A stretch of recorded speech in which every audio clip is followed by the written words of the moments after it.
अंदर। तो आप जब प्रोजेक्ट डिजाइन एंड सिमुलेशन के अंदर जाएंगे तो यहाँ पे आप देखेंगे grid connected, stand alone and pumping. Okay, so grid connected is basically on grid system, means कि एक ऐसा सिस्टम जो जब हमारे घर पे ग्रिड की कनेक्टिविटी आ रही होगी उस वक्त ये सिस्टम वर्क करेगा, मीन्स ग्रिड के साथ कनेक्ट होकर ये वर्क करेगा।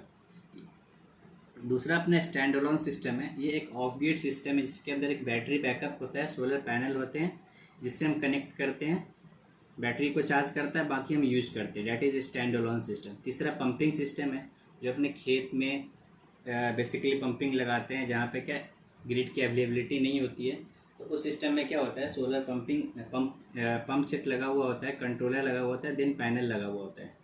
तो ये सारे का डिजाइनिंग और सिमुलेशन इसके अंदर होता है। ठीक है, मान लीजिए आपको एक ग्रिड कनेक्टिविटी लगाना है, आप एक कैलकुलेशन कर ली कि इतने नंबर ऑफ पैनल्स, इन्वर्टर, सारा चीज़ लगा दी, बट सिमुलेशन में क्या हमें प्रॉपर रिजल्ट निकल के आ जाता है, मीन्स कि हम उस वैल्यू का अगर इसके अंदर इनपुट करेंगे तो क्या हमारा रिजल्ट कितने नंबर ऑफ यूनिट्स निकाल के हमें देगा पर मंथ, पर ईयर।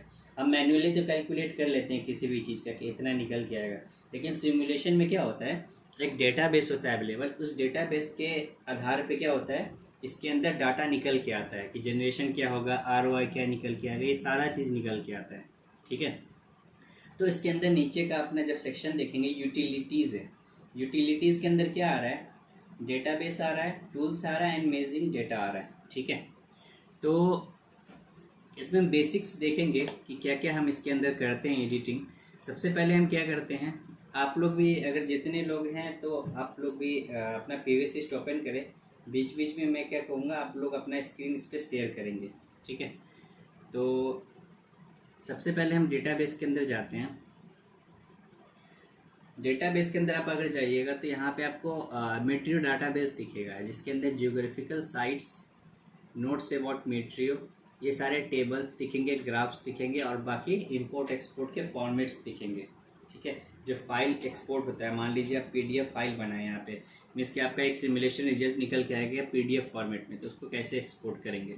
ये कंपोनेंट डाटाबेस है, इसके अंदर कंपोनेंट्स का क्या हम लोग जो कंपोनेंट्स मान लीजिए जो भी कंपनी का नहीं है तो इसके अंदर हम इनबिल्ड करते हैं। बेसिकली क्या होता है जितनी भी कंपनीज होते हैं लगभग इसके अंदर का सारा डाटा ऑलरेडी अवेलेबल होता है।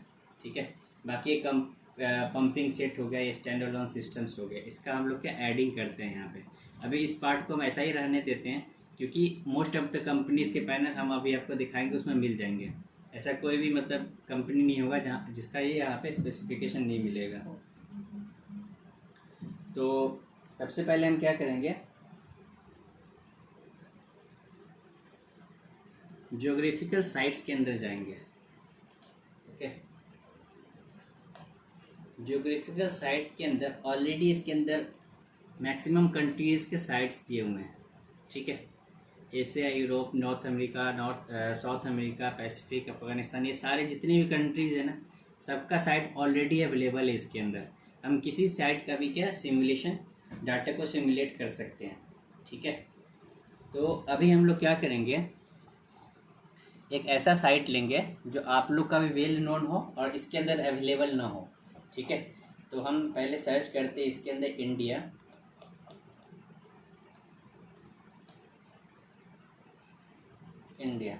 इंडिया का अगर आप इसका साइट्स देखोगे जो ऑलरेडी इसके अंदर सिमुलेशन करके रिजल्ट रखा हुआ है, ये बॉम्बे, चेन्नई, दिल्ली में भी पालम का है ये। ठीक है, सफदरगंज का, ये ऑलरेडी डाटा पहले से ही इसके अंदर इनबिल्ड कर रखा है कंपनी ने, मतलब इंडिया के कुछ साइट्स का क्या इन्होंने पहले ही डाल रखा है इसके अंदर, जैसे विशाखापट्टनम हो गया, शिलोंग हो गया, ये सारे जगह का। बट क्या है हमारा साइट इसमें से कहीं नहीं अवेलेबल है। ठीक है, हम एक ऐसे लोकेशन पर रहते हैं जहाँ का इसके अंदर जितने भी साइट्स दिया हुआ है यहाँ पे कोई अवेलेबल ही नहीं है। हमें क्या एक नया साइट क्रिएट करना है, मान लीजिए आप आपके कॉलेज है, कॉलेज का एक साइट है। ठीक है, तो कॉलेज दिल्ली तो लिखा हुआ है लेकिन आपके कॉलेज का नहीं, सफदरगंज, पालम, ये 2 जगह का लिखा हुआ है। हम चाहते हैं कि आपके कॉलेज का साइट ले। ठीक है, वहाँ पे चाहते हैं कि हम इंस्टॉलेशन करना, तो हम क्या करेंगे यहाँ से न्यू पे जाएंगे, कहीं पर भी अगर प्रॉब्लम हो तो आप क्वेश्चन कर सकते हैं बीच में, अगर कहीं पे नहीं समझ में आ रहा हो या कुछ। तो टू वे कम्युनिकेशन रहेगा तो इजी रहेगा। ये पूरा ग्लोबल मैप है। यहाँ पर से हम लोग इंडिया की तरफ आ जाते हैं। आप कहीं का भी लोकेशन ले सकते हैं, ठीक है। वर्ल्ड का ये मैप है, कहीं का भी लोकेशन ले सकते हैं, कोई इशू नहीं है। यहाँ पर क्या करते हैं,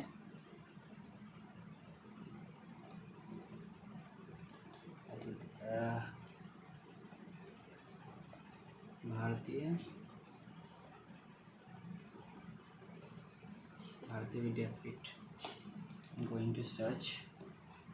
इसमें सर्च हो नहीं रहा है।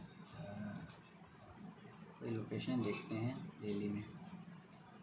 एनीवन कैन हेल्प, किस लोकेशन पे है अपना Bharati Vidyapeeth in Delhi? Any well known place?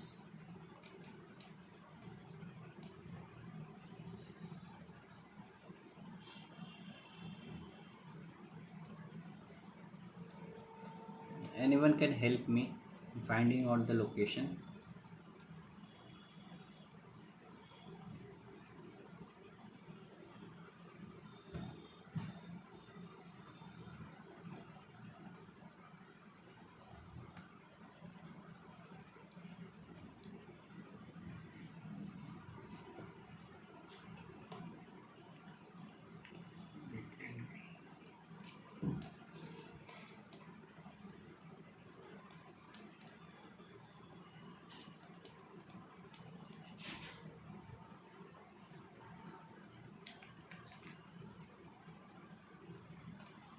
So I am taking any place like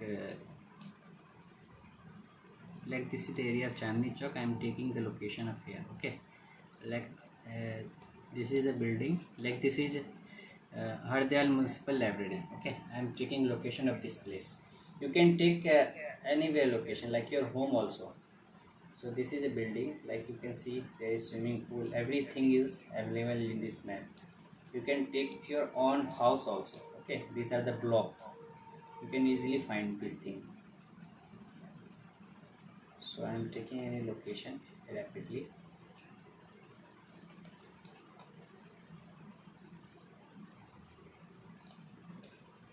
Like I am taking Delhi Jal Board location. Okay, I have to click left click on this location. I have to click on accept selected point. Okay, this is the location like Sadar Bazaar. Okay, if you find here latitude and longitude, in the latitude you will find 28 degree, in the longitude you will find 77 degree. Okay, so the altitude is 252 which is meter, which is above sea level. Okay, so everything is available here. So the latitude is 28 degree. This thing you have to keep in your mind. Okay, 28 degree. So here in the right side you will find Meteo data import. Actually these are the agencies.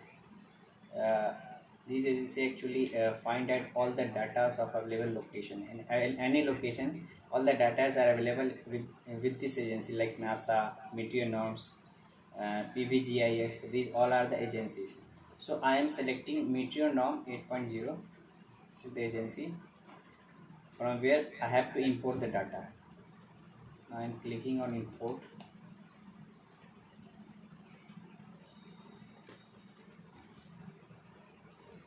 It will take time. Okay, so after importing you will find the data. Okay, so global horizon irradiance, horizontal irradiance, horizontal diffuse irradiance, temperature, wind velocity, link turbidity, relative humidity. So all this data are available. Okay, so data are available from January to December. You can find out here. Okay, so how much how much intensity of light is coming, all the things.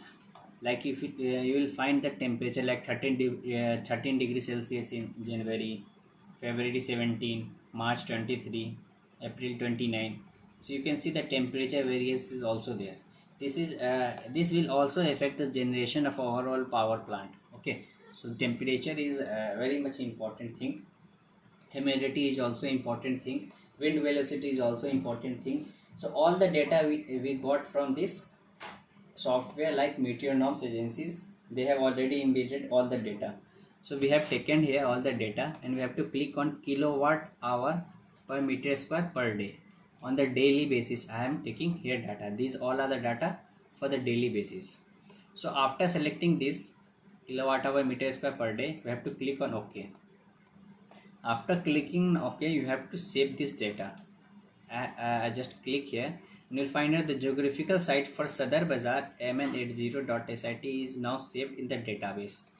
Okay, after clicking this, again it will come again save option. So here a systematic hourly material files has been generated. Do you want to save? So we have selected the daily basis. After saving the data, we will get the data for the hourly basis also. Okay, now we will find out here in this table in India, you will find out Sadar Bazaar India. So we have created it now. Okay, this thing. So anyone who are getting trouble in this can say me or can share their screen now. Up to this, anyone?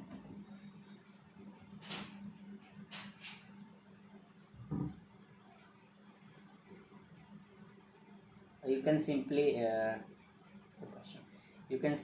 write in the message box that you have completed, or if you have any problem you can write out. I will repeat it again. Yeah. Yes, sir. Now it is clear. Now sir, abhi wait a second. Let me.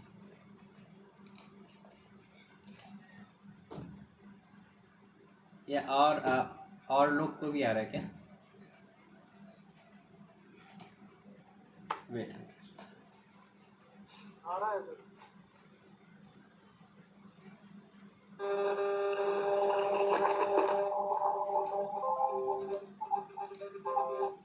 Now sir, अभी what is okay? Hello, अभी sir okay है?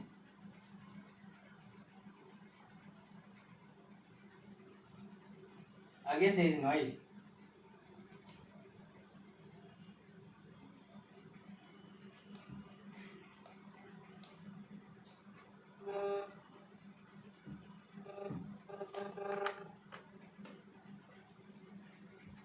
ये उधर लेके जाता है क्या उस बाहर देखा?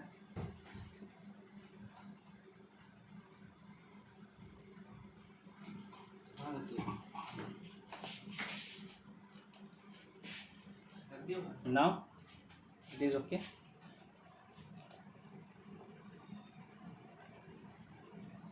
Now sir, any disturbance is there or it is okay? Hello. Okay ना? Okay. Okay. So मैं पूछ रहा था कि is there any problem till now? अभी तक किसी को कुछ प्रॉब्लम है कि ये मतलब ज्योग्राफिकल लोकेशन में?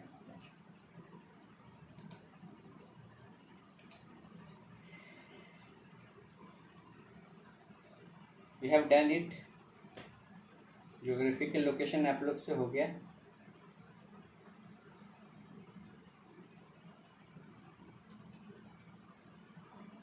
Okay, no issue. So now you have to close it. Again close it. So we have done the geographical location part. So we have planned here that in Palam this area we have to install plant. Okay, now there is three system: grid connected, standalone and pumping system is there. Okay, first of all I am going with the grid connected. This is also called on grid system. Okay, on grid system means if you are getting power from the grid like substation, discom, then this system will work. ये solar plant ऐसा है जो आप छत पे लगाएंगे, आपका grid से सप्लाई आ रहा होगा तब तक ये सिस्टम वर्क करेगा। जैसे ही ग्रिड का सप्लाई बंद होगा ये सिस्टम भी वर्क करना बंद कर देगा। ठीक है, तो that is on grid system. इसके अंदर कोई भी बैटरी बैकअप नहीं होता, ये इंडिपेंडेंट होता है। On grid means on grid पे ही वर्क करेगा नॉर्मली। ठीक है, बहुत सारे क्वेश्चन राइज होते हैं इसमें भी, क्यों नहीं काम करेगा। आपका अगर पैनल लगा हुआ है उस पर सन की लाइट पड़ रही है तो ऑब्वियसली वो जनरेशन करेगा। हाँ, वो जनरेशन ज़रूर करेगा, लेकिन जो अपना ऑन ग्रिड इन्वर्टर जो होते हैं ना, उसके लिए ग्रिड इंसलैंडिंग की फैसिलिटी अवेलेबल होती है। मीन्स कि अगर सोलर पैनल से पावर जनरेट हो रहा है, उस इन्वर्टर तक आ रहा है, लेकिन उसको कोई रेफरेंस वोल्टेज मिल नहीं रहा है ग्रिड से, वो सिस्टम ऑन नहीं होगा। जैसे उसको रेफरेंस वोल्टेज ग्रिड से मिलेगा तभी वो इन्वर्टर ऑन करेगा। जैसे कि यहाँ पर क्या है कि एक आपने ये सोलर पैनल लगा दिया। ठीक है, इससे क्या है कि आपका इन्वर्टर कनेक्टेड है। ठीक है, इन्वर्टर कनेक्टेड है। दूसरा क्या है आपका, इस इन्वर्टर से क्या है, आपका ग्रिड से तार आ रहा है। ठीक है, ये क्या है, आपका ग्रिड है, ये है आपका सोलर। तीसरा कनेक्शन आपका ये कहाँ जाएगा, ये लोड की तरफ जाएगा।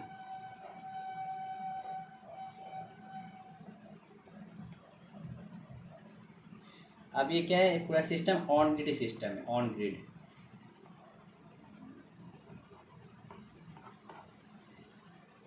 अब क्या है, जैसे ही ग्रिड की कनेक्टिविटी आपकी कट होगी ना, ये जैसे ही कट होगी, ये इसके आगे पावर फ्लो करना बंद कर देगा ऑटोमेटिकली। क्योंकि जब तक यहाँ पे क्या, ये तो जनरेशन करेगा ही, दिन के टाइम में अगर सन आ रहा है तो ये तो जनरेशन करेगा, लेकिन यहाँ पे क्या है, रेफरेंस वोल्टेज आपको मिलेगा नहीं। Reference voltage in the sense कि एक तो आपका पावर जनरेट होकर यहाँ पर आ रहा है, मान लीजिए 1 किलोवाट का 2 किलोवाट का सिस्टम लगा हुआ है, ये पावर जनरेट होकर यहाँ तो आएगा ही, लेकिन यहाँ से अगर पावर नहीं आएगा, इसको रेफरेंस वोल्टेज यहाँ पे नहीं मिलेगा, तो ये क्या आगे फॉरवर्ड नहीं करेगा। तो ऑन ग्रिड सिस्टम में ये फैसिलिटी अवेलेबल होता है। अगर ये फैसिलिटी मान लीजिए अवेलेबल नहीं हुआ ग्रिड इंसलैंडिंग का, तो मान लीजिए ग्रिड की कनेक्टिविटी बंद हो गई, तो इधर से अगर पावर जनरेट करके ग्रिड की तरफ भेज दिया, तो मान लीजिए जहाँ पे सर्विसिंग हो रहा है या आस पड़ोस के घर पे बंद हो रखा है वो सिस्टम, तो वहाँ पे पावर चला जाएगा और शॉर्ट सर्किट भी वहाँ पे हो सकती है, कुछ भी प्रॉब्लम हो सकता है, कुछ भी हजार्डस हो सकता है। तो ये फैसिलिटी इसके अंदर होता है। तो जब तक इसको ग्रिड रेफरेंस वोल्टेज नहीं मिलेगा ये सिस्टम ऑन नहीं होगा। तो ग्रिड का पावर आना चाहिए और यहाँ से जनरेशन हो रहा है दिन के टाइम में, तभी आपका लोड चलाएगा। ठीक है, तो सॉफ्टवेयर के ऊपर आते हैं हम। यहाँ पे प्रोजेक्ट नेम लिख देते हैं। ठीक है, प्रोजेक्ट नेम में कुछ भी डाल देते हैं, मान लीजिए डाल देते हैं ऑन ग्रिड सिस्टम। ठीक है, यहाँ पे लिखा हुआ है project name, please choose a geographical site. अभी हम साइट चूज़ करना है। साइट चूज़ करने के लिए मीटरियो फाइल है यहाँ पे आप क्लिक करिएगा, मीटरियो डाटाबेस है। ठीक है, इस पर जैसे ही क्लिक कीजिएगा आपका ज्योग्राफिकल साइट्स आ जाएगा। अब ज्योग्राफिकल साइट्स पे आप क्लिक करेंगे तो यहाँ पे आपने बहुत सारे साइट देखेंगे। अगर इंडिया के अंदर बात करते हैं तो अभी हमने क्या एक सदर बाज़ार का साइट यहाँ पे चूज़ किया है। ठीक है, तो इस सदर बाज़ार को क्लिक करेंगे। ठीक है, क्लिक करते ही ये ओपन हो जाएगा। इंपोर्ट करेंगे अगेन, कुछ सेकेंड टाइम लेगा। ठीक है, okay, now save, okay, yes, save, now close it and back to project area. अब जैसे ही बैक टू प्रोजेक्ट एरिया में आएगा, सारा सेलेक्ट करके इंपोर्ट करने के बाद, अब यहाँ पे देखिएगा इस सदर बाज़ार का यहाँ पे मेट्रो फाइल सेलेक्ट हो रखा होगा। अब यहाँ पे क्या है, प्लीज़ सेव द प्रोजेक्ट, ये आपका नोटिफिकेशन इस पर आता रहेगा। तो प्लीज़ सेव द प्रोजेक्ट, यहाँ पे क्या करेंगे, हम प्रोजेक्ट को सेव करेंगे। यहाँ पे ऑन ग्रिड सिस्टम प्रोजेक्ट इस तरह से पहले ही ऑलरेडी हमने दे रखा है, इस पर क्लिक करेंगे, ये प्रोजेक्ट सेव हो गया। अगला ये नोटिफिकेशन क्या बोल रहा है, please choose the plane orientation. Okay, plane orientation means कि आप अगर सोलर पैनल लगा रहे हो उसकी डायरेक्शन क्या होगी, ओरिएंटेशन क्या होगी।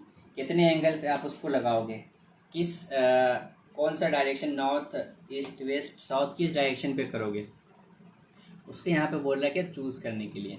आप जब ओरिएंटेशन पे क्लिक करेंगे, यहाँ पर आपका फील्ड टाइप आ जाएगा। ठीक है, फील्ड टाइप मतलब आप जो सोलर पैनल इंस्टॉलेशन कर रहे हैं उसका जो सरफेस है वो किस टाइप का सरफेस है, या वो प्लेन है, या वो मिस जिगजैग वे में है, या उस पर टिन शेड है।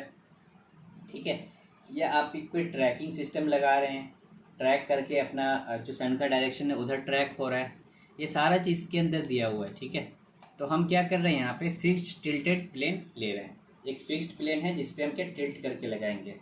अब टिल्ट हमें कैसे करना है, कितना करना है, ये भी बहुत इंपॉर्टेंट क्वेश्चन है कि भाई टिल्ट हम कितने एंगल पे करेंगे, हमें कैसे पता होगा। यहाँ पे टिल्ट 30 लिख रखा है, मान लीजिए यहाँ पर कर देते 28।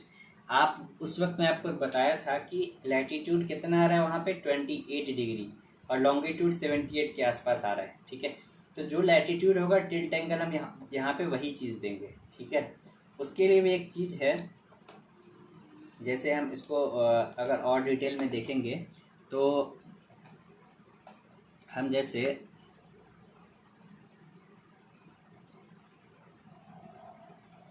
ये अपना क्या अर्थ है। ठीक है, अर्थ के बीच में क्या है, ये equator, this is tropic of cancer, this is tropic of cancer, this is north pole and this is south pole, this is equator,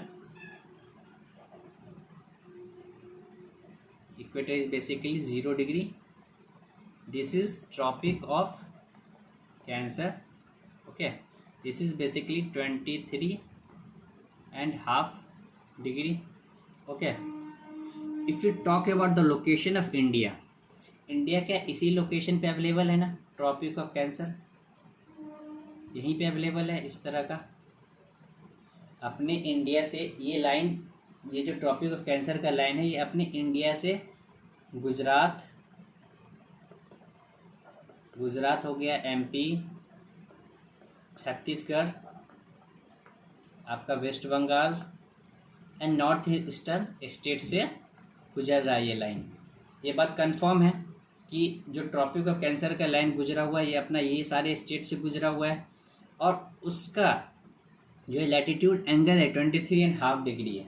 ठीक है, अगर यहाँ पर के एंगल की हम बात करेंगे, यहाँ पर क्या 90 डिग्री हो जाता है। तो आप देखोगे जैसे इक्वेटर से ऊपर जा रहे हैं तो हमारा एंगल बढ़ रहा है ना, 0 डिग्री से 10 20 30 ऐसे करके। लेकिन इंडिया के अंदर जो ट्रॉपिक ऑफ कैंसर है डैट इज 23.5 डिग्री पे है, लेकिन वो लोकेशन क्या है, गुजरात, एमपी, ये सारे लोकेशन है।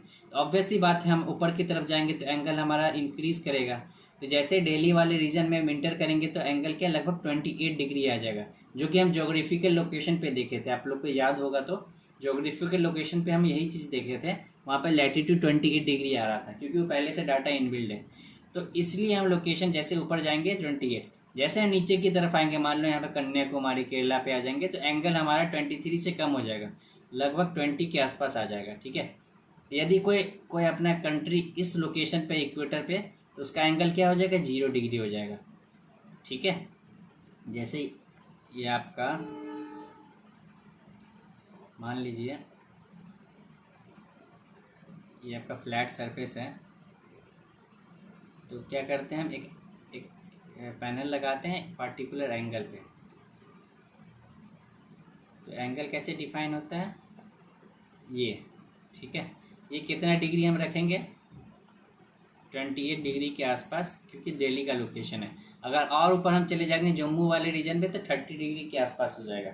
तो इससे एक बात कंफर्म हो गया कि किस एंगल पे रखेंगे। दूसरा बात हमें देखना होता है कि हम इसको फेसिंग किस डायरेक्शन में करेंगे, ईस्ट वेस्ट नॉर्थ साउथ है, तो हम बेसिकली किस डायरेक्शन पे फेस करते हैं, आप लोग बता सकते हैं सोलर पैनल को, एनीवन, किस डायरेक्शन में फेसिंग करते हैं हम लोग सोलर पैनल को,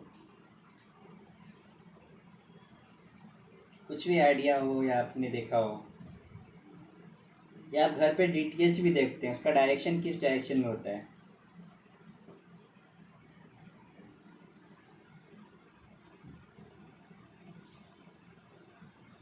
एनी गेस, कुछ भी आप लोग बताइए।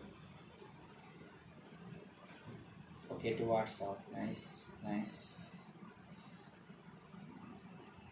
ठीक है, उसका एक रीज़न होता है, अगर हम साउथ डायरेक्शन में रखते हैं तो हमारा जो लोकेशन है, हम जो इंडिया है, इंडिया का जो लोकेशन है वो उसको अगर हम डिफाइन करेंगे इंडिया के लोकेशन को, इंडिया का लोकेशन कहाँ पे अवेलेबल है, टुवर्ड नॉर्दर्न हेमिस्फीयर। ये वाला जो जितना इलाका है ये क्या है, नॉर्दर्न हेमिस्फीयर का इलाका है ना, नॉर्दर्न हेमिस्फीयर, नॉर्दर्न हेमिस्फीयर है, और ये वाला साउदर्न हेमिस्फीयर है। ठीक है, अगर हम सन का डायरेक्शन देखते हैं, क्योंकि सोलर का सन से रिलेशन है, इस तरह से सन रहता है, और सन की जो रेज होती है वो इस तरह से डिस्पर्स करती है, ऐसे आता है ऐसे जाता है, साउथ में नॉर्थ में थोड़ा कम रहता है, इक्वेटर पे थोड़ा ज़्यादा रहता है, इस तरह से डिस्पर्स होता है। तो कोई भी पर्सन अगर यहाँ पे है लोकेटेड नॉर्दर्न हेमिस्फीयर पे, तो हमेशा साउदर्न हेमिस्फीयर पे फेसिंग करेगा, तभी इसको प्रॉपर इंटेंसिटी ऑफ लाइट मिलेगा सामने की तरफ से। अगर वो नॉर्दर्न की तरफ इधर फेसिंग करेगा तो पीछे की साइड से लाइट पड़ेगा, तो कोई मतलब है नहीं।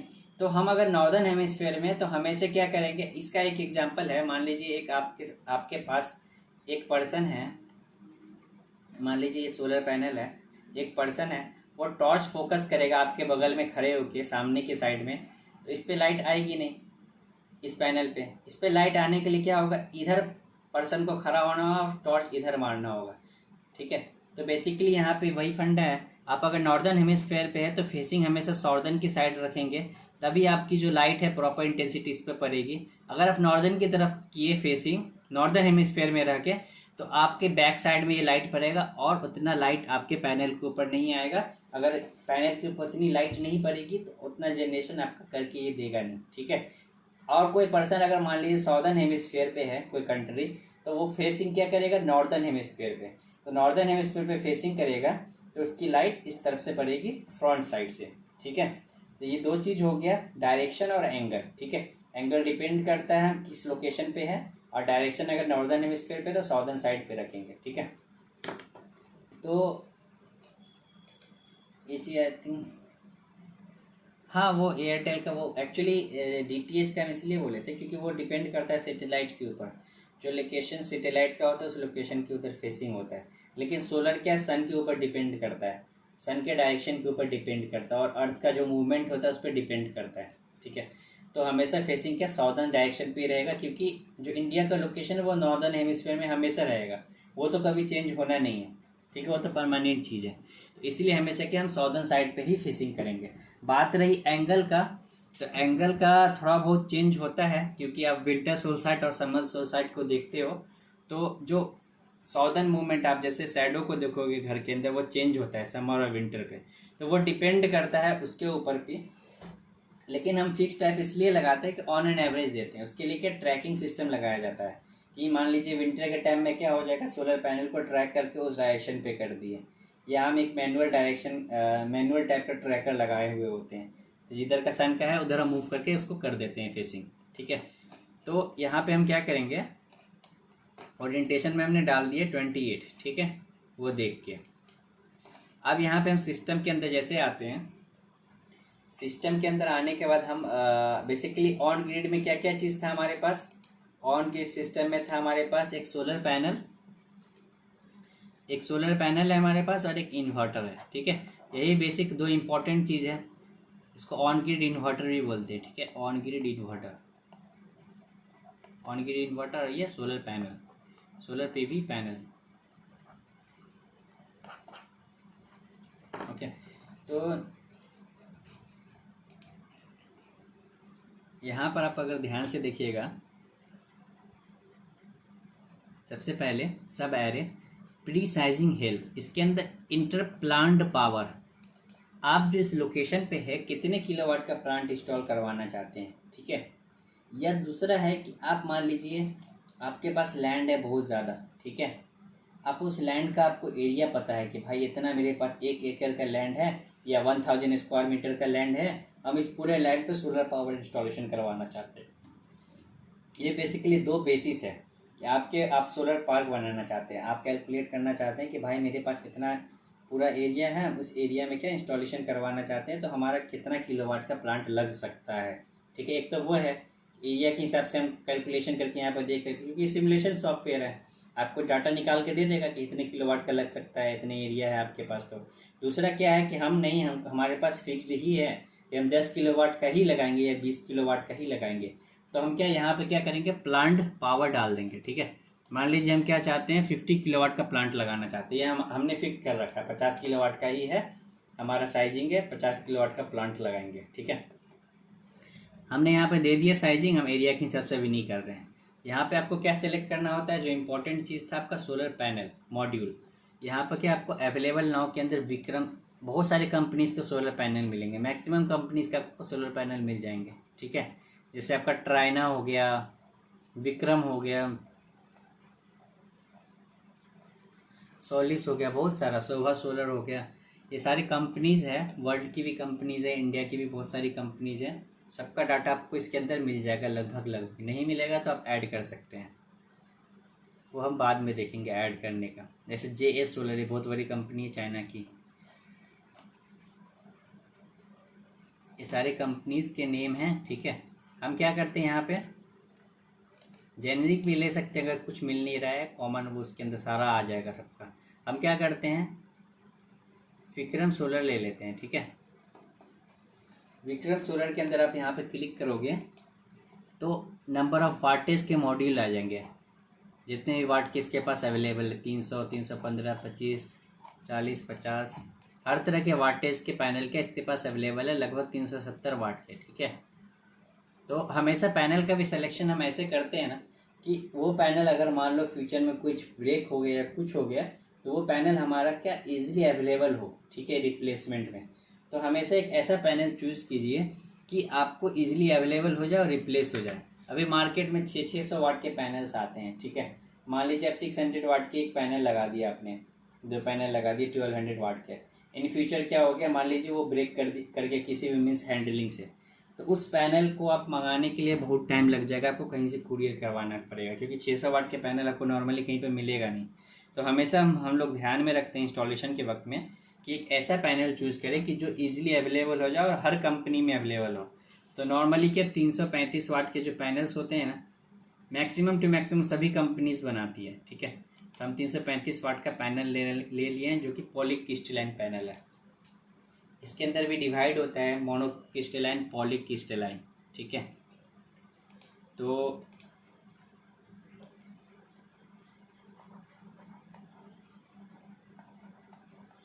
मोनो क्रिस्टलाइन, दूसरा अपना क्या पॉलीक्रिस्टलाइन। ये एक्चुअली इफ़िशेंसी का फ़र्क होता है इसमें, ये लगभग 22% इफ़िशेंट होता है, ये लगभग 16, 17 और 18-19% तक इफ़िशेंट होता है ये पॉलीक्रिस्टलाइन।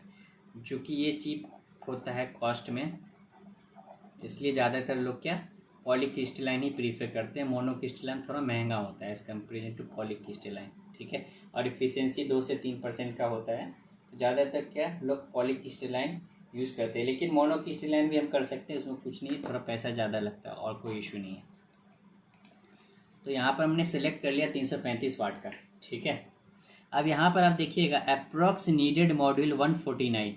ठीक है, 149 मॉड्यूल अप्रॉक्स लगेगा, तो इसको हम क्रॉस चेक भी कर सकते हैं कैलकुलेटर से। आप कैसे क्रॉस चेक करें कि आपका 149 मॉड्यूल इंटू 335 लगभग 49915, मतलब लगभग 49,915 वाट आ रहा है, जो कि 50 किलोवाट के आसपास ही है। ठीक है, मतलब लगभग 85 वाट ही कम है, तो ये चल जाएगा। ठीक है, ये इससे मैच हो गया कि हम 50 किलोवाट का प्लांट पावर है, तो लगभग इतना का इसमें पैनल हमने लगा दिया है। ठीक है, दूसरा हमारा इसमें भी अगर किसी को कुछ प्रॉब्लम है तो आप पूछ सकते हैं बीच में भी, कोई इशू नहीं है। तो दूसरा हमारा सिलेक्शन आ जाता है इन्वर्टर के अंदर। इन्वर्टर के अंदर आप देखेंगे select the inverter available now, generic भी ले सकते हैं या आप कोई सिस्टम कोई भी कंपनी का ले सकते हैं। इसमें बहुत सारी कंपनी अवेलेबल है, डेल्टा का ले सकते हैं या आप फ्रोनियस का ले सकते हैं, ग्रोवाट का होता है, गुडवी का आता है, अवेलेबल होता है, ठीक है।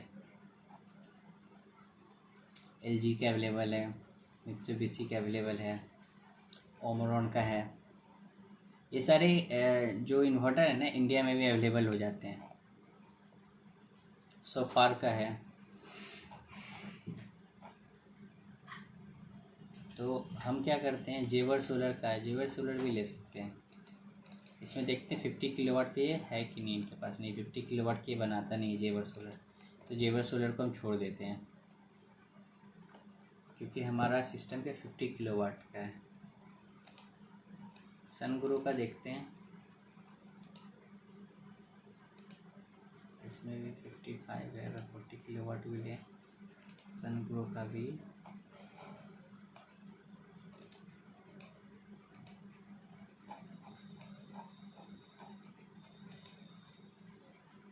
ये हमारा सोफार सोलर का मिल गया, जो हमारा नीड के हिसाब से मिल रहा है 50 किलोवाट, ठीक है।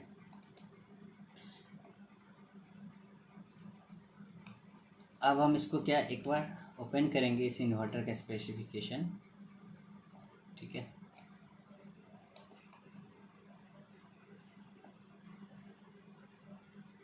यहाँ पे क्या एमपीपीटी रेंज दिया हुआ है, ठीक है। तो होता क्या है बेसिकली, कोई भी सोलर पैनल होता है ना, कोई भी जब आप इन्वर्टर परचेज करोगे तो उसका एमपीपीटी वोल्टेज एमपीपीटी रेंज देखना होता है। मान लीजिए यहाँ पर क्या लिखा हुआ है 250 टू 960 वोल्ट, ठीक है। आप सोलर पैनल का वोल्टेज देखेंगे वीओसी दैट इज़ 51, ठीक है।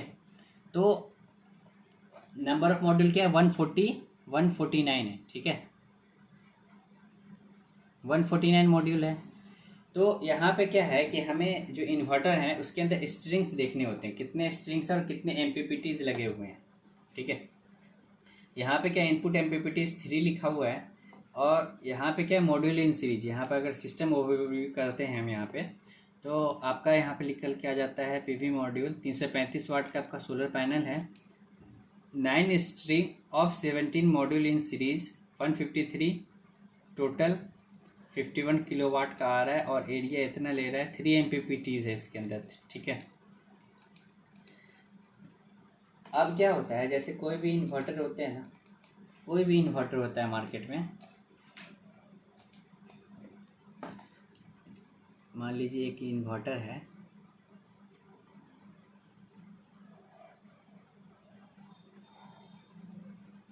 ठीक है। इसमें आपका पोर्ट्स बने हुए होते हैं,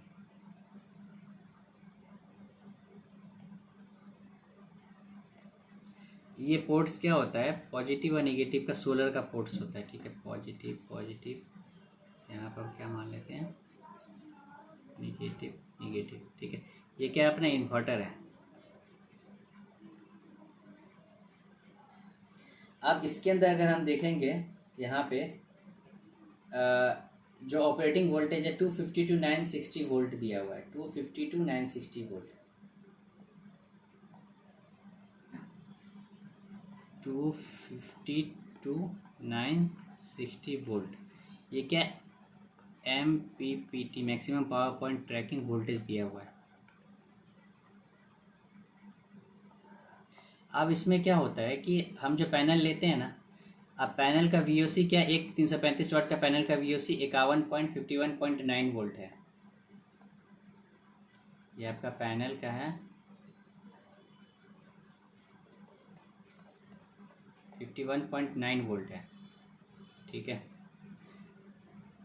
और टोटल पैनल हमारे पास नंबर ऑफ पैनल्स कितने थे 149, टोटल पैनल था हमारे पास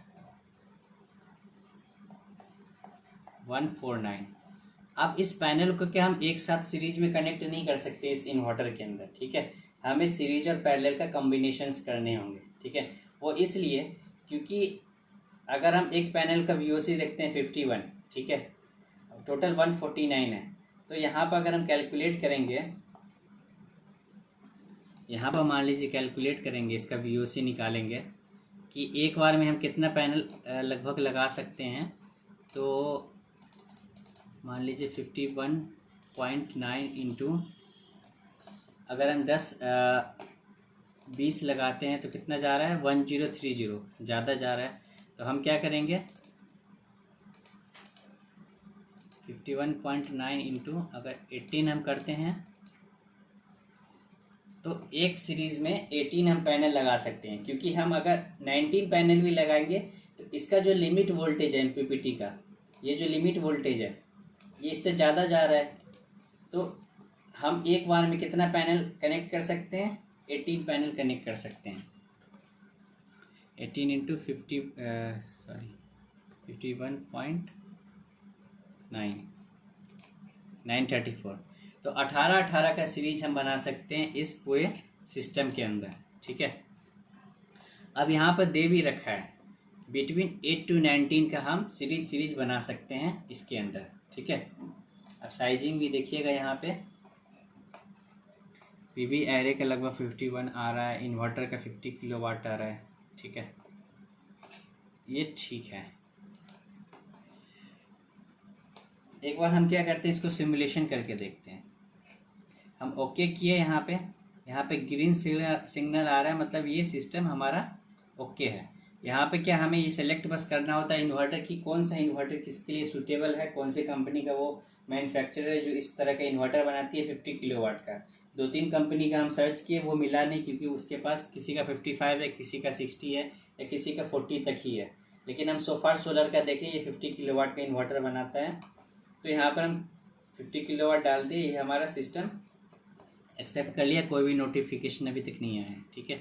सिंप्लीफाइड स्केच पे हम जब क्लिक करेंगे तो देख लेंगे, यहाँ पर पीवी एरे है, इन्वर्टर लगा हुआ है, ठीक है, ये यूजर है और ये ग्रिड से आया हुआ है सप्लाई, फ्यूजन न्यूट्रल, जो कि इन्वर्टर के अंदर गया हुआ है। और यहाँ से क्या, हम लोड के तरफ जो हमारा एनर्जी नीडेड है इधर की तरफ जा रहा है। ओके करते हैं, यहाँ पे हम ओके करते हैं। ओके करने के बाद ये कुछ चीज़ है, ऑप्शनल चीज़ है, इसको अभी हम नहीं देखेंगे, ठीक है। स्टोरेज सिस्टम इसलिए नहीं हम जाएंगे क्योंकि हमारा क्या ऑन ग्रिड सिस्टम है, ठीक है।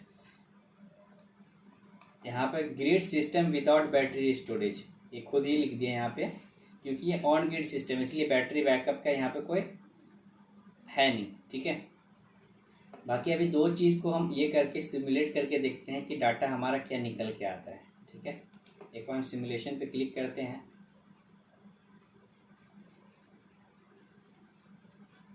ये क्लिक हो गया। आप लोग भी अगर कर रहे हैं कहीं पर मिस्टेक है तो बता सकते हैं।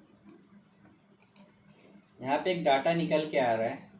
आप जब यहाँ पर से आप रिपोर्ट पे जाएंगे, ये रिपोर्ट जनरेट हो रहा है,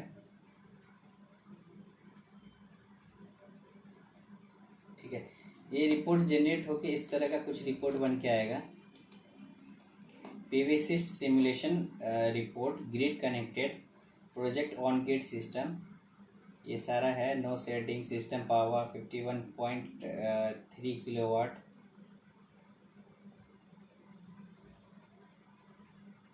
यहाँ पर आप देखिएगा, इसमें तो जितना लैटीट्यूड आ रहा था, लॉन्गिट्यूड आ रहा था, एल्टीट्यूड आ रहा था, वो आ रहा है, लोकेशन आ रहा है यहाँ पे। अब यहाँ पे नंबर ऑफ़ मॉड्यूल्स आ गया, नंबर ऑफ़ जो मॉड्यूल्स के किलोवाट हो गए टोटल वो आ गया। इन्वर्टर, एक इन्वर्टर है 50 किलोवाट का है, जो P nominal ratio 1.02 that is okay.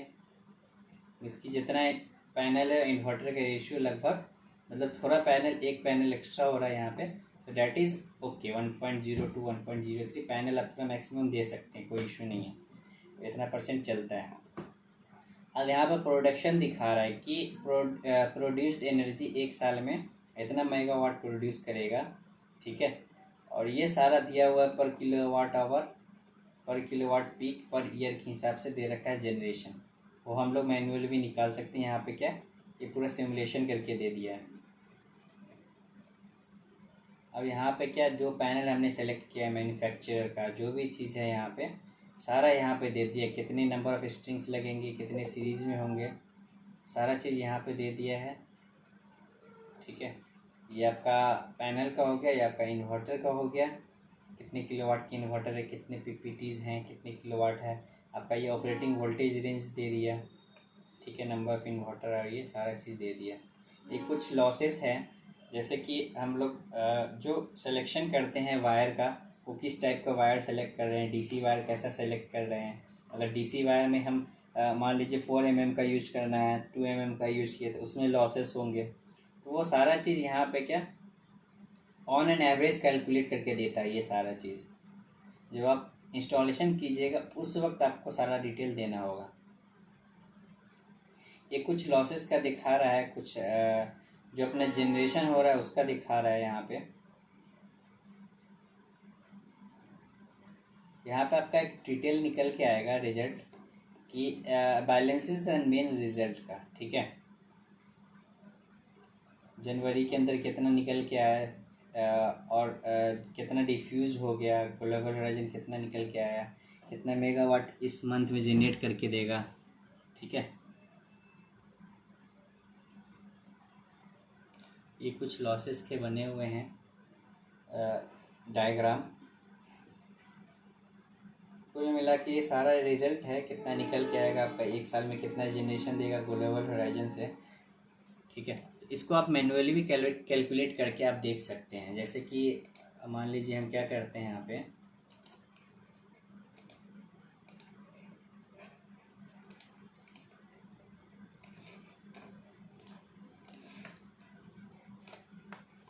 हम मान लीजिए क्या कर रहे हैं कि 50 किलोवाट का प्लांट लगा रहे हैं।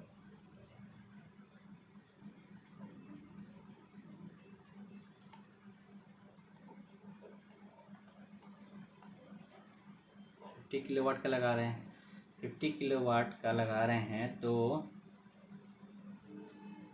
1 डे का अगर हम बात करते हैं, एक दिन का, तो एक दिन में हम मानते हैं कि 4 आवर सनशाइन आवर होता है।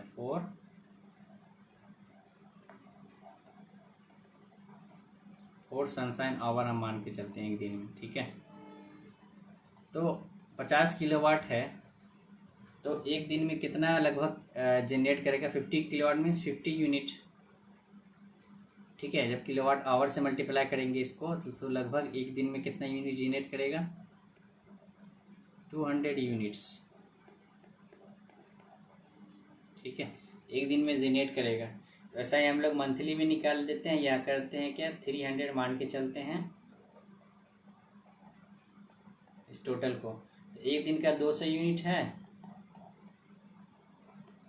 300 डेज का अगर हम निकालेंगे तो लगभग 60,000 यूनिट्स निकल के आएगा। ठीक है, अब 60,000 यूनिट्स निकल के आया।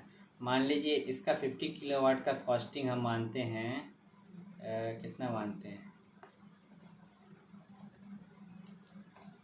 अगर हम इसको 50 किलोवाट का कॉस्टिंग मानते हैं 60 रुपये पर यूनिट से। ठीक है, 60 रुपीज़ पर यूनिट से अगर हम 50 किलोवाट का कॉस्टिंग निकालते हैं तो लगभग 30 लाख निकल के आ रहा है। ठीक है, तो हम क्या यहाँ पर मानते हैं कि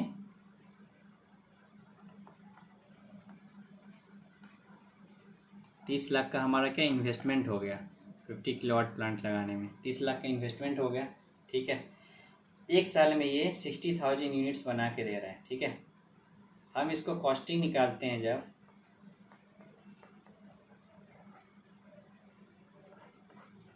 कॉस्टिंग में हम यूनिट्स देखते हैं, मान लीजिए कॉमर्शियल लोड है। ठीक है, इतने इतने बड़े प्लांट क्या कॉमर्शियल में ही लगते हैं, हाउस में तो लग नहीं सकता। तो मान लीजिए वहाँ पे क्या 10 रुपीज़ यूनिट है, इससे कम होता नहीं है, स्पेशल स्टेट होगा तो हो जाएगा।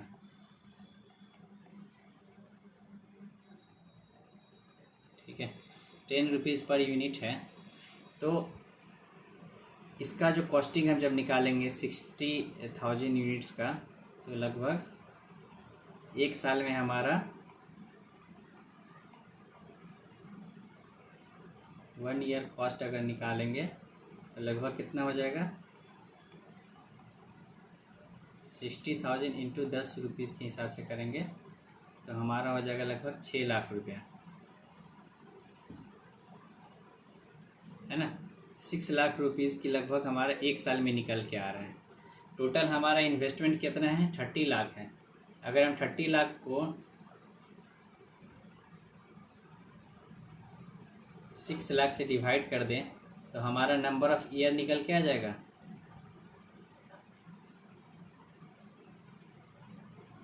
लगभग हमारा 5 ईयर में क्या हो रहा है, हमारा रिटर्न ऑफ इन्वेस्टमेंट आ रहा है। इतना एनर्जी हमारा जनरेट करके दे रहा है, 5 साल में हमारा ये जनरेट करके दे देगा। तो हमारा क्या हो जाएगा कि जो हमारा रिटर्न ऑफ इन्वेस्टमेंट है वो हमारा 5 साल में निकल के आ जाएगा। जो इतना पैसा हमने 30 लाख लगाया था वो हमारा 5 साल में ही निकल के आ गया है।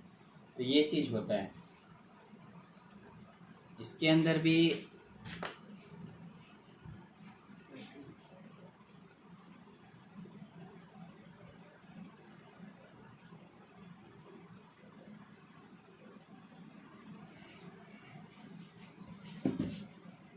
ये अपने रिटर्न ऑफ इन्वेस्टमेंट हो गया, निकल के आ गया। तो इसमें एक चीज़ और होता है कि मान लीजिए अपने घर के ऊपर लगाया प्लांट, ठीक है, छत पे लगाया है, हाउस होल्ड के लिए लगाया है। तो हाउस होल्ड में 2 चीज़ होता है, एक तो होता है अपना नेट मीटरिंग, दूसरा अपना होता है ग्रॉस मीटरिंग।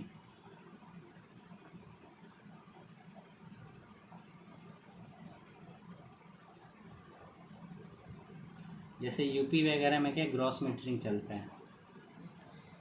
तो इसमें क्या होता है नेट मीटरिंग और ग्रॉस मीटरिंग में कि जैसे नेट मीटरिंग में क्या होगा कि आप सरकार से ले रहे हो 10 रुपीज़ पर यूनिट में, और आप सोलर अगर दे भी रहे हो उसको तो 10 रुपीज़ पर यूनिट में ही बेच रहे हो।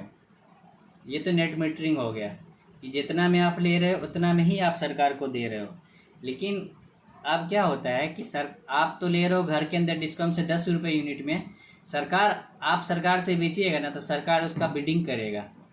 मान लीजिए आपने सोलर पार्क लगा दिया तो सरकार बिडिंग करेगा, बहुत सारे बिडर्स आएंगे कि मेरा भी पार्क है, हम आपसे बेचना चाहते हैं, यूपी में बेचना चाहते हैं। यूपी नेडा होता है, Uttar Pradesh UP NEDA, NE agencies है, सोलर के हर एक स्टेट का एजेंसी है, ठीक है।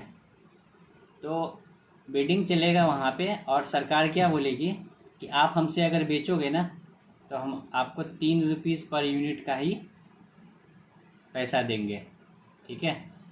हम तो आपसे 10 से बेचेंगे लेंगे, हम आपसे 3 रुपीज़ पर यूनिट ही लेंगे। ये मतलब ऐसा ही चलता है हर जगह ग्रॉस मीटरिंग के अंदर, मैक्सिमम स्टेट में ऐसा ही है। या बड़े बड़े प्लांट जो लगते हैं, जो अदानी वगैरह लगाते हैं मेगावाट लेवल में, वो तो लगभग अभी जो सबसे मिनिमम रेट इंडिया का 2 रुपये 44 पैसा, इतना कम में सरकार खरीदती है। इतना कम में क्या कंपनीज बेचती भी है सरकार को इलेक्ट्रिसिटी। अब इतना कम में क्या सरकार खरीदती है और पब्लिक को क्या 6 रुपये 7 रुपये पर यूनिट में बिजली बेचती है, ठीक है। तो इतना में अगर लेती भी है तो इनका क्या एग्रीमेंट हो जाता है, 15 साल का 20 साल का एग्रीमेंट हो जाता है। तो इतने साल तक क्या अपना इतने रुपीज़ पर यूनिट चलता है और डिग्रेड भी होता रहता है। तो ये सारा फंडा होता है नेट मीटरिंग और ग्रॉस मीटरिंग के अंदर। तो इसमें क्या, अगर आप ग्रॉस मीटरिंग के ऊपर ROI निकालोगे तो ROI आपका थोड़ा बढ़ जाएगा। क्यों? क्योंकि यहाँ पर 10 रुपीज़ पर यूनिट के अंदर कॉमर्शियल में ले रहे हो, लेकिन सरकार बोलेगी कि आप अगर 50 किलोवाट लगा रहे हो, मान लो 50 किलोवाट लगा रहे हो, लेकिन आपके जो फैक्ट्री के अंदर है 10 किलोवाट का ही 20 किलोवाट का ही यूज है, 30 किलोवाट आप वापस सरकार को दे रहे हो। सरकार बोलेगी कि आप हमें 30 किलोवाट दो, लेकिन हम आपको 3 रुपये 4 रुपये यूनिट के हिसाब से ही पैसा देंगे, ठीक है। तो उनके साथ ऐसा ही एग्रीमेंट होता है और हर स्टेट ऐसा ही करता है। जो रेट में वो बेचती है वो रेट में वो कभी नहीं खरीदता है, हमेशा कम रेट में खरीदता है। इनका कोई पॉलिसी इन्होंने बना रखा है इस तरीके से। तो ये चीज़ होता है आपका जब आप इंस्टॉलेशन वगैरह करते हो, सारा चीज़ करते हो तो इस तरह का चलता है। तो यहाँ पे भी आप जब डाटा देखोगे तो इसमें भी क्या जनरेशन इस तरीके से किया हुआ है क्योंकि ये ऑन ग्रिड सिस्टम है, ठीक है।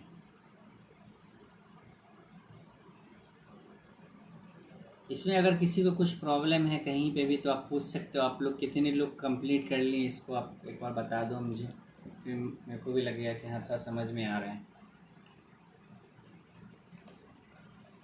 कहीं पे किसी को कुछ प्रॉब्लम है तो प्लीज़ आप बता दें या मैसेज में बता दें।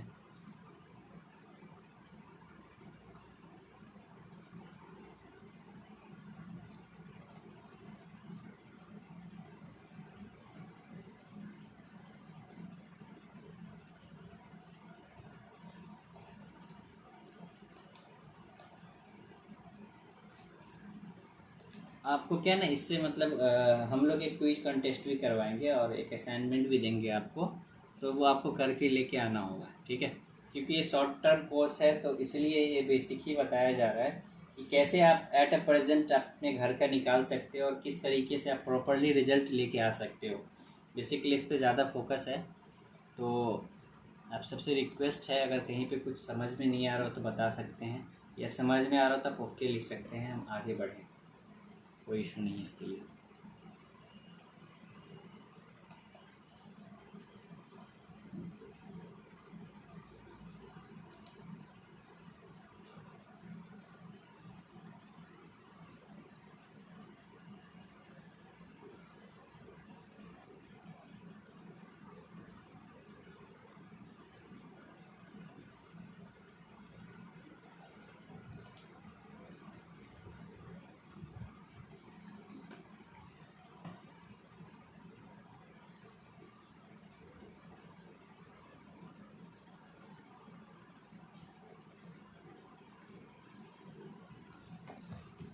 ठीक है, आई थिंक आप लोग को इतना समझ में आ रहा होगा।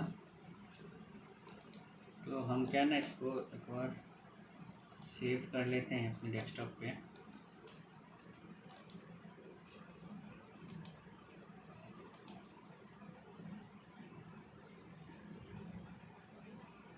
हमने ऐसी रिपोर्ट सेव कर लिया, इसको क्लोज करते हैं। डाटा ठीक है, यहाँ पे सेव कर दिया हमने।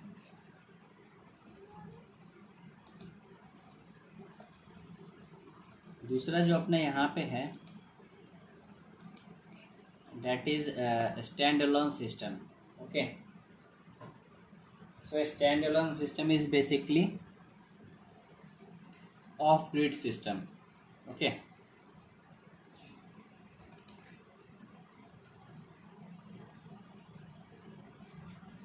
ऑफ ग्रिड मीन्स कि स्टैंड अलोन सिस्टम, एक स्टैंड अलोन सिस्टम होता है जिसमें क्या इन्वर्टर और बैटरी होता है इन्वॉल्व ओनली। तो होता क्या है बेसिकली ये कि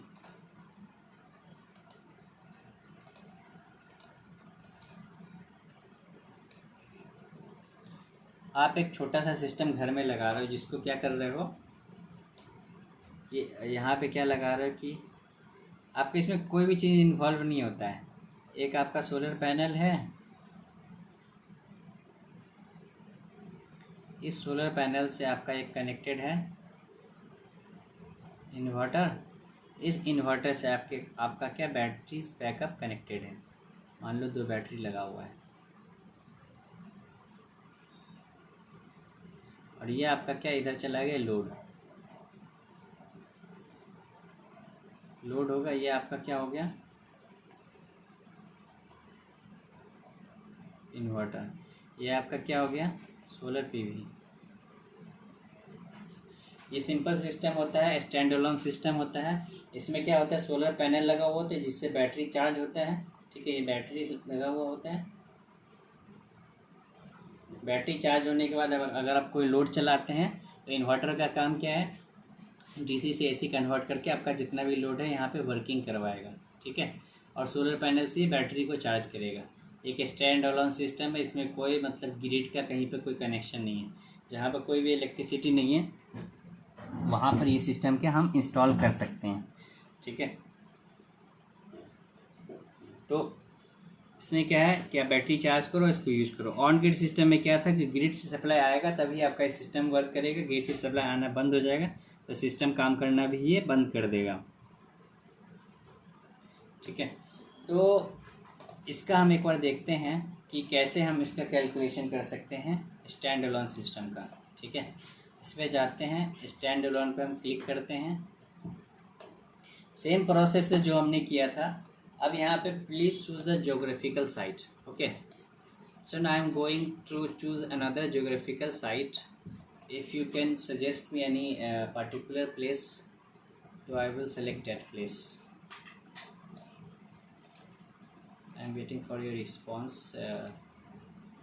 Any way to choose particular type of inverter? Is there any way to choose particular type of inverter?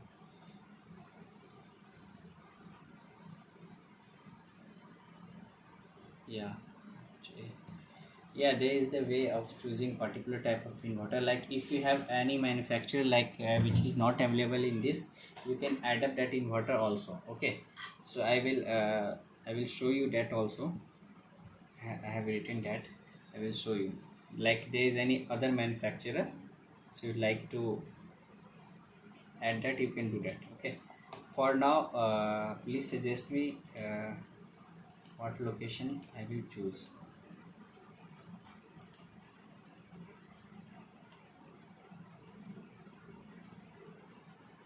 Okay, with this, I'm copying this. MP I am choosing. Okay, because in this place,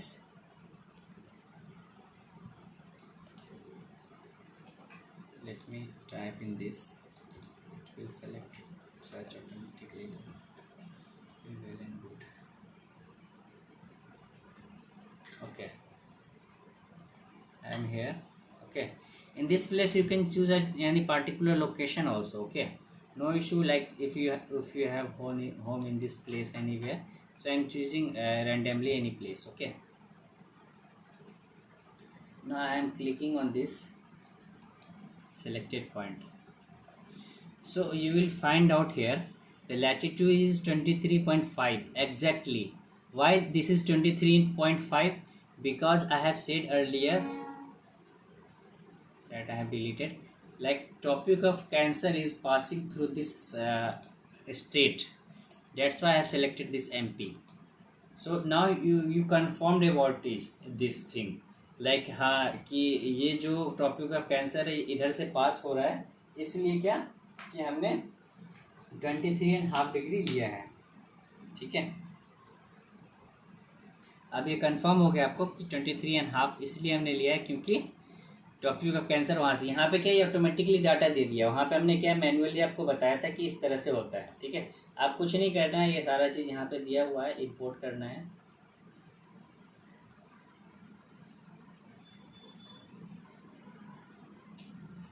will take time.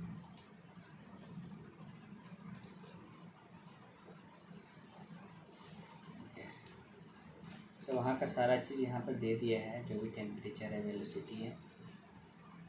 क्या करना है, save कर देना। ठीक है, this is saved in this geographical site. Save it again. Okay, so now we are going to back to the project area. Okay, we will find out here Vidhisa is see automatically यहाँ पर update हो गया है। ठीक है, now close it, close it. Okay, यहाँ पे आप देखोगे विदिशा आ गया है जो हमने अभी अभी अभी किया था select.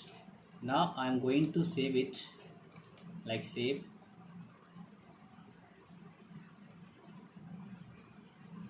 Okay, after this you will find please choose the orientation.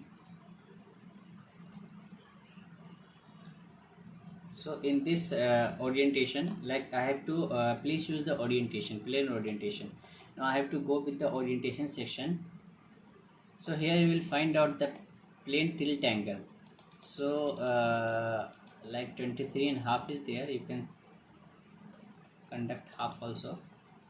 After that you have to click on conversion error of hosting. Okay, now no decimal is needed. Okay, just 23. Click on OK. So here user needs not defined. Okay, so with a standalone system you have to define the valid user need. Okay, so now I have to click on the user need. In this user need you will find out the table daily consumption, number, appliances, and you will find out the hourly distribution here. Okay, so the things are available here like LED lamps, TV, domestic appliance, fridge, all the things are available here. So you have to select the how much LEDs you have in your house. Like I'm selecting 10 LEDs is there. What is the wattage of that LED? 10. So I'm giving the wattage like 15 watt LEDs there. Okay,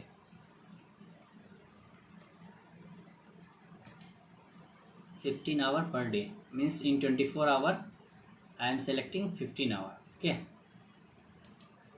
like there is TV, one TV I am selecting.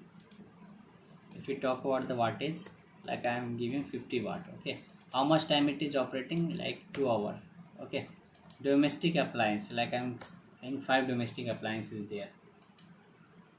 How much hour? Like 4 hour. You can easily put any value here as per your means whatever is available, whatever you are using. Like fridge is operating for 24 hour. Like decent cloth washer is one piece, and I don't know exactly the wattage. I am giving 400 watt. Okay, 2 hour per day is operating. Okay, so everything I have put it here.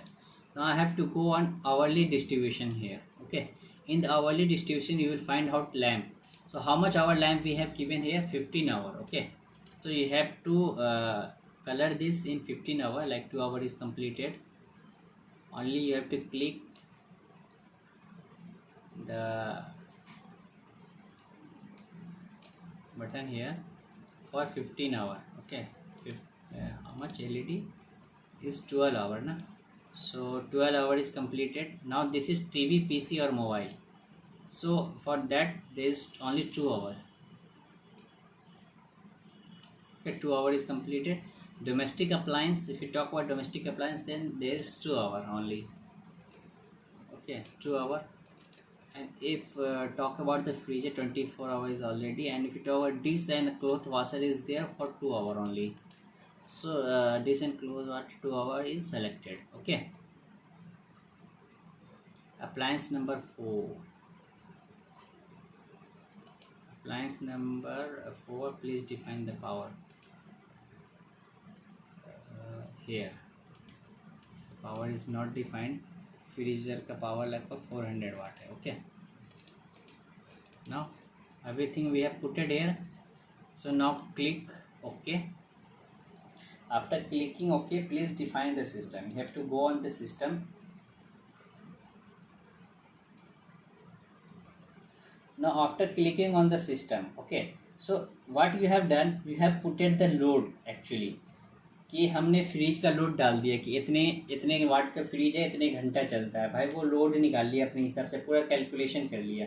जितना आपने load लिया है उस हिसाब से यहाँ पे क्या आपको साइजिंग और ये सारा चीज़ टेक्नोलॉजी सर्च करना होगा. ठीक है, लीड एसिड ले रहे हैं, लिथियम आयन लीड एसिड ले रहे हैं, लिथियम आयन बैटरी ले रहे हैं, कौन सी बैटरी ले रहे हैं.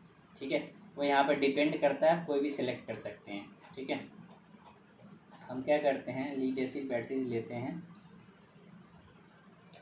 नॉर्मली जो अवेलेबल होता है मार्केट में हमेशा वही सेलेक्ट करना होता है, तो हम उसी को ही प्रीफर करते हैं. यहाँ पे क्या सीएलडी जेल टाइप बैटरी है और ट्यूबलर बैटरी है. ठीक है, हम ट्यूबलर लेते हैं. ये सेलेक्ट कर लिया हमने, ये ऑटोमेटिकली सारा आपको बता दिया क्या बैटरी लगेगा नहीं लगेगा. Please choose the PV module. आप पीवी मॉड्यूल को चूज़ करना है. यहाँ पे ऑटोमेटिकली आ गया कि इतने किलोवाट का सिस्टम है. विक्रम का पैनल है, हम क्या करते हैं यहाँ पे 335 वाट का पैनल यूज़ करते हैं. आप ये पैनल चूज़ कर लिया हमने. आपके यहाँ पर कंट्रोलर चूज़ करना है. ठीक है, कंट्रोलर पे भी हम क्या करें, एमपीपीटी टाइप कंट्रोलर पे क्लिक करते हैं. ये ऑटोमेटिकली कंट्रोलर यहाँ पर से सेलेक्ट हो जाता है. ठीक है, क्योंकि ये डाटा पहले से ही इसके अंदर किए हुए हैं ना, तो हमें ज़्यादा कुछ करने का ज़रूरत नहीं होता है. हमें बस ब्रांड चूज़ करना होता है और कितने वाट का हम लगा सकते हैं। जैसे पैनल हम कम वाट का भी ले सकते हैं, लेकिन हम इसलिए प्रीफर करते हैं क्योंकि इजीली अवेलेबल होता है 335 वाट का। ये सारा चीज़ सेलेक्ट करने के बाद क्या होता है, हम ओके पे क्लिक करते हैं। ओके पे क्लिक करने के बाद क्या करते हैं, हम ऑप्शनल को छोड़ देते हैं, इस सिमुलेशन को रिजल्ट पे क्लिक करते हैं, रन सिमुलेशन।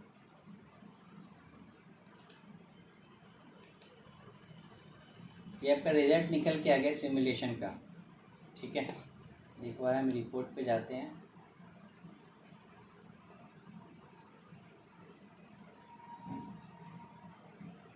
रिपोर्ट पे जाने के बाद अपना रिपोर्ट निकल के आ जाता है सिमुलेशन का। आपका जो अपना जो लोड दिए थे ना आप लोग ने कि ये चीज़ इतने इतने घंटा चलेगा, उसका आपका निकल के क्या आ गया कि 118 किलोवाट का आपको सिस्टम इंस्टॉल करना पड़ेगा।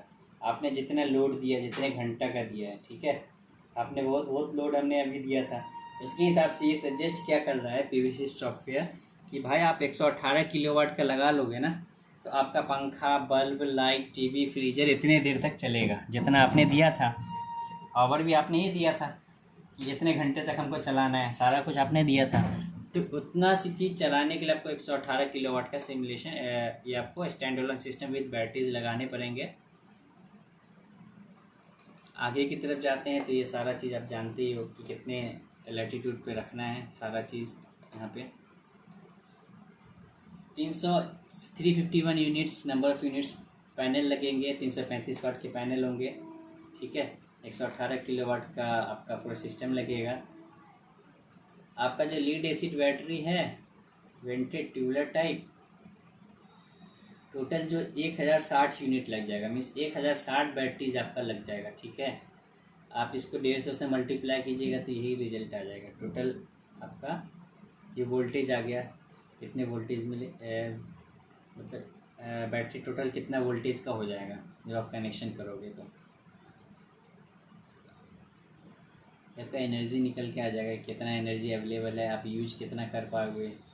ठीक है, सारा यहाँ पे डिटेल दिया हुआ है।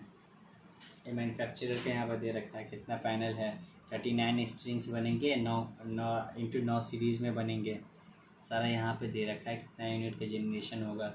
ये आपका मैन्युफैक्चरर जो है कोई जेनरिक कंपनी है, लीड एसिड की मैन्युफैक्चरिंग है, इतने यूनिट से इतने सीरीज़ में लगेंगे।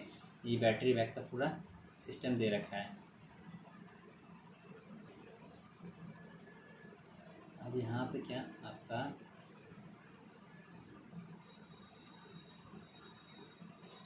अब यहाँ पे क्या सप्लाई टू यूजर आ रहा है, नीचे वाला सिस्टम लॉसेस आ रहा है बैटरी का, जो collection loss, PV array loss, ये सारे का आपका यहाँ पे ग्राफ बना हुआ, इतना इतना क्या लॉस होगा। वो डिपेंड करता है, मतलब मान लीजिए आप पैनल लगा हुआ है, उस पर कुछ दिन आपने छोड़ दिया, उस पर धूल गर्दा आ गया, ठीक है, वो लॉसेस हो गया। या आप कहीं पे वायरिंग कर रखे हैं, उसका लूज़ कनेक्शन है तो वो आ गया। तो बहुत सारे लॉसेस इसके अंदर होते हैं। आप कहीं पर कनेक्शन कर रखा है, वो प्रॉपरली बॉन्डेड नहीं है, उसका लॉसेस होगा। ठीक है, और आप मान लीजिए बैटरीज़ हैं, इसमें पानी नहीं डालें तो वो डीप डिस्चार्ज में भी जा सकता है, वो लॉसेस हो गया। ठीक है, तो ये सारा चीज़ है इसके अंदर आप टेबल में देख सकते हो, कितना परफॉर्म करेगा, कितना आ रहा है, नहीं आ रहा है, वो सारा चीज़ है। ठीक है, मान लीजिए आपका क्या है कि आपका यहाँ पर जब इसको देखोगे तो आपका जितना अवेलेबल है 17,295 किलोवाट आवर अवेलेबल है। ठीक है, आपका जो यूजेज है ना, आपका जो यूजेज है ये सारा यहाँ पर दे रखा है कि आपका कितना यूजेज है लोड के लिए। ठीक है, यहाँ पर भी आप देखिएगा ये सारा क्या स्पेसिफिक है कि जितना आपका रिक्वायरमेंट है, अवेलेबल है, उसके हिसाब से यूजेज है। ठीक है, लेकिन जब आप यहाँ पे देखिएगा ना, मंथ ऑफ जुलाई अगस्त में, उस जगह पे, जिस जगह पे एमपी में है, उस जगह पे आपका इतना जनरेशन है। ठीक है, लेकिन आपका डिमांड क्या है, इतना है। ठीक है, यूजर का जो लोड का डिमांड है, तो आपका मिसिंग हो रहा है यहाँ पे 576। ठीक है, तो ये सारा चीज़ के अंदर दे रखा है कि किसी क्यों होगा, हो सकता है इस मंथ में आपका टेम्परेचर ज़्यादा हो, तो टेम्परेचर ज़्यादा होने के कारण एफिशिएंसी कम हो जाए, एफिशिएंसी कम होगा तो जनरेशन कम होगा। ठीक है। यहाँ पर आप ग्राफ में देख रहे होगे जून जुलाई अगस्त में थोड़ा डिग्रेडेशन हुआ है, क्योंकि क्या प्रॉपर अमाउंट ऑफ सनलाइट नहीं मिल रहा होगा उस मंथ में, क्योंकि यहाँ पे सनलाइट से मतलब है, न कि हीट से मतलब है। ठीक है, हीट अगर बहुत ज़्यादा होता है तो सनलाइट की एफिशिएंसी कम होती है, जितना ज़्यादा गर्म होगा उतना ज़्यादा एफिशिएंसी कम होगी। लेकिन इस मंथ में क्या प्रॉपर अमाउंट ऑफ इसको लाइट मिलेगी पैनल को, तो जनरेशन अच्छा होगा। तो यहाँ पर इस तरीके से पूरा डेटा आपको दिया हुआ है। ठीक है, सारा चीज़ दिया हुआ है यहाँ पे कि कैसे जनरेशन होगा उस एरिया में जहाँ का आपने कैलकुलेशन किया है। ठीक है, अब आप लोग को कुछ भी क्वेरी हो आप एक एक करके प्लीज़ पूछ सकते हो।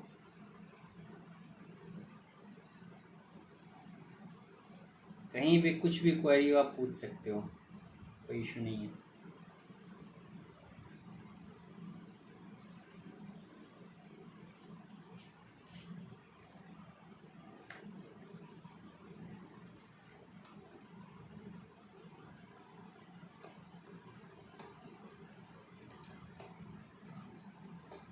इसको मैं सेव कर देता हूँ।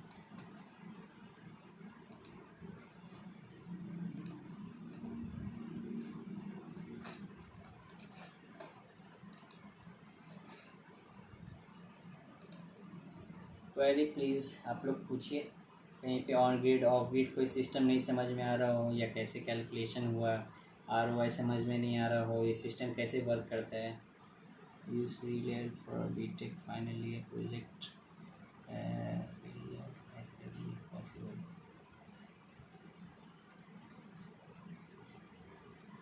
एक्चुअली इसमें ये सॉफ्टवेयर पेड है, तो बहुत सारी चीज़ होते हैं, मतलब आप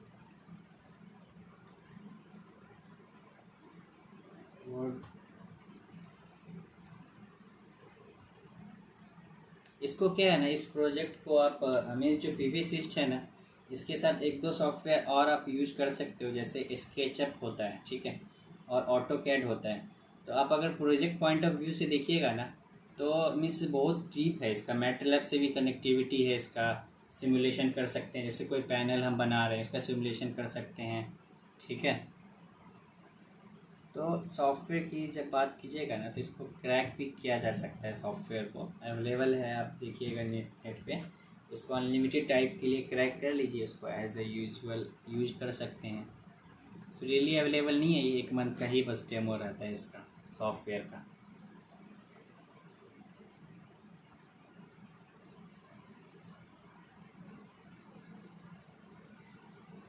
और किसी को कुछ पूछना है?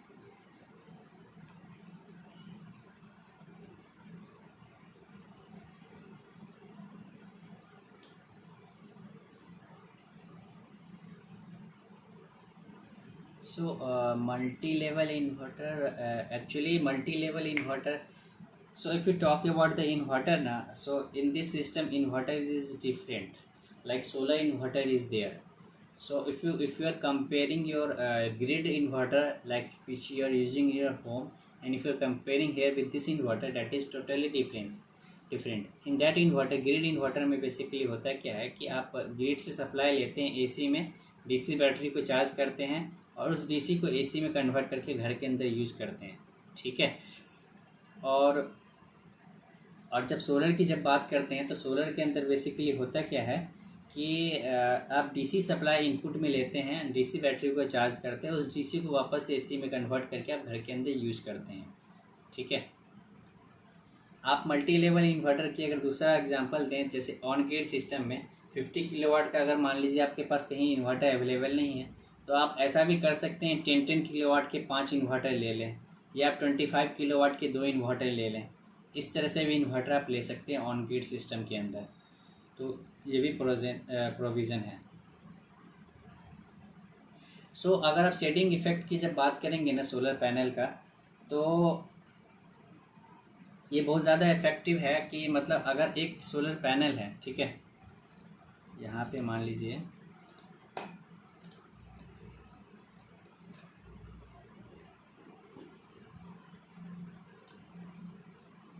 एक सोलर पैनल है, ठीक है,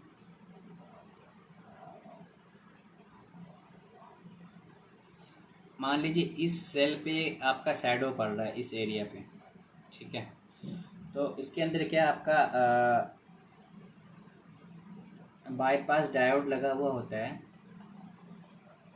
सो इससे क्या होता है बेसिकली कि आपका अगर एक सेल पे भी अगर शैडो पड़ रहा है तो उसको उस सेल को छोड़ के बाईपास करके बाकी सेल के ऊपर जितना भी आपका लाइट पड़ रहा है उसके हिसाब से वो जनरेशन करता है, ठीक है।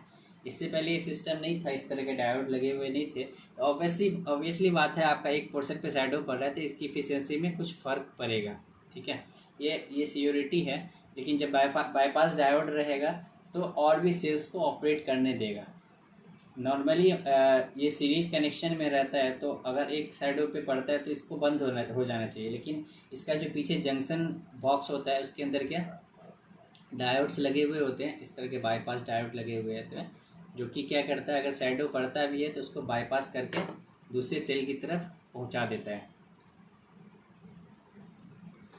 सो डीसी ओवरलोडिंग को कैलकुलेशन में अगर जब हम कैलकुलेट करते हैं तो जो हमारे इन्वर्टर होते हैं ना बेसिकली उसके अंदर जैसे हम लोग इंस्टॉलेशन करते हैं अभी, तो हम लोग जो अभी इंस्टॉलेशन करते हैं उसके अंदर यूटीएल का इन्वर्टर इंस्टॉलेशन करते हैं मान लीजिए, तो इसके अंदर ऑटो कट सिस्टम सेट होता है, ठीक है। मान लीजिए कोई भी ओवरलोडिंग हुआ ना तो वो ऑटो कट दे देगा। अब इसके अंदर होता क्या है, सिस्टम के अंदर सोलर पैनल लगा हुआ है, इन्वर्टर लगा हुआ है, आपका लोड लगा हुआ है और नीचे बैटरी लगा हुआ है।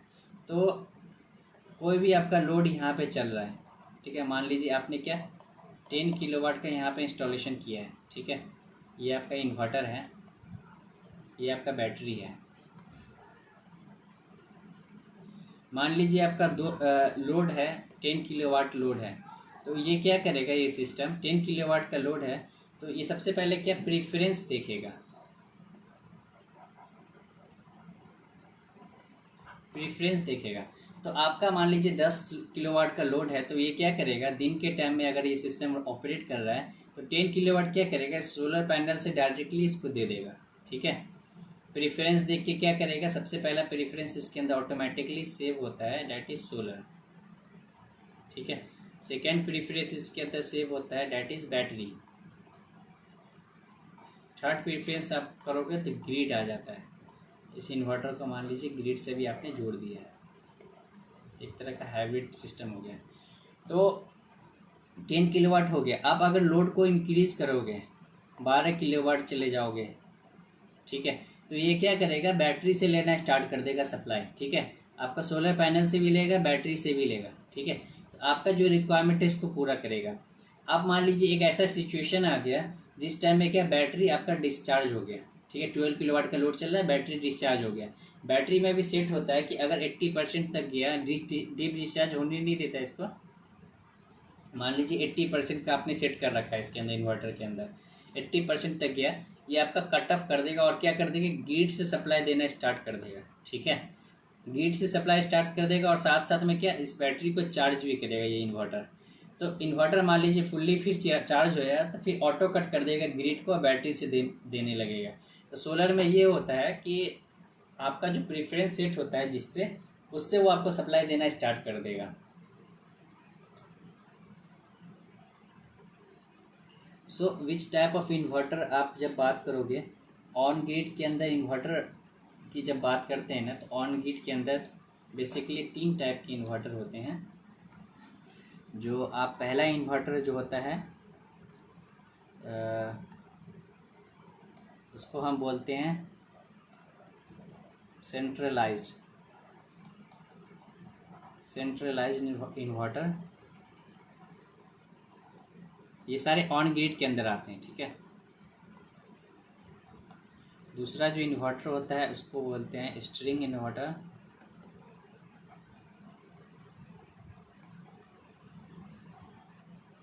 तीसरा जो अपना इन्वर्टर आता है ऑन ग्रिड सिस्टम का, हम अभी बात कर रहे हैं, ऑफ ग्रिड का नहीं। तीसरा जो इन्वर्टर होता है डैट इज माइक्रो इन्वर्टर। सभी का अपना अपना रोल होता है। जो माइक्रो इन्वर्टर होता है वो क्या होता है, एक पैनल होता है, ठीक है। इस पैनल के पीछे एक मान लीजिए आपका 400 वाट का पैनल है। 400 वाट पैनल के पीछे, पैनल तो आपका डीसी है, इसके पीछे ही एक छोटा सा माइक्रो इन्वर्टर लगा हुआ होता है। वो क्या करता है, डीसी से इस माइक्रो इन्वर्टर के अंदर आता है और एसी निकाल के देता है, जिसको हम ऐसे लोकल भाषा में क्या बोलते हैं, एसी पैनल बोलते हैं। इसके अंदर के माइक्रो इन्वर्टर्स लगे हुए होते हैं छोटे छोटे हर एक पैनल के पीछे। ठीक है, इसका फायदा क्या होता है कि एक आप पैनल लगा लिए, ये घर के अंदर ले जाके कोई भी आप पावर सॉकेट जो होता है ना, पावर सॉकेट में आप लगा दीजिए, कोई भी पावर सॉकेट में इस माइक्रो इन्वर्टर को एसी पैनल के ले जाके लगा दीजिए। इसमें भी क्या प्रीफरेंस ऑटोमेटिकली होता है, जहाँ पर आपका जनरेशन होगा पहले आपका सिलेक्शन वहीं से होगा, तो पावर आपका पहले इधर से ही लेगा, न कि ग्रिड से लेगा।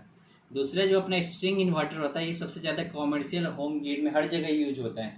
1 किलोवाट, 2 किलोवाट, 5 किलोवाट, 50 किलोवाट तक के स्ट्रिंग इन्वर्टर आते हैं मार्केट में। ठीक है, इसके अंदर स्ट्रिंग्स बने हुए होते हैं। मान लीजिए सीरीज और पैरेलल कॉम्बिनेशन किया तो उस स्ट्रिंग्स को इसमें कनेक्टिविटी करते हैं, तो सबसे ज़्यादा यही यूज होता है। जो सेंट्रलाइज इन्वर्टर होता है वो क्या होता है, मेगावाट वाले प्लांट में लगता है। मान लीजिए 1 मेगावाट का प्लांट आपको लगाना है, तो सोलर पार्क के अंदर, ये पूरा एरिया में सोलर पार्क लगा हुआ है, बीच में क्या एक टावर की तरह बड़ा सा सेंट्रलाइज इन्वर्टर लगा हुआ होता है। ठीक है, तो जितने भी स्ट्रिंग्स आते हैं इस सेंट्रलाइज इन्वर्टर की तरफ आते हैं। अब ये इन्वर्टर क्या करता है, आगे ट्रांसफार्मर से कनेक्टेड होता है, और ट्रांसफार्मर क्या करता है, स्टेप अप करके ग्रिड की तरफ भेज देता है, सप्लाई कर देता है सब स्टेशन से। ठीक है, तो ये अपना ऑन ग्रिड सिस्टम है। एक बार आप कोई आप बोल सकते हैं उधर से, so I can hear my microphone on actually.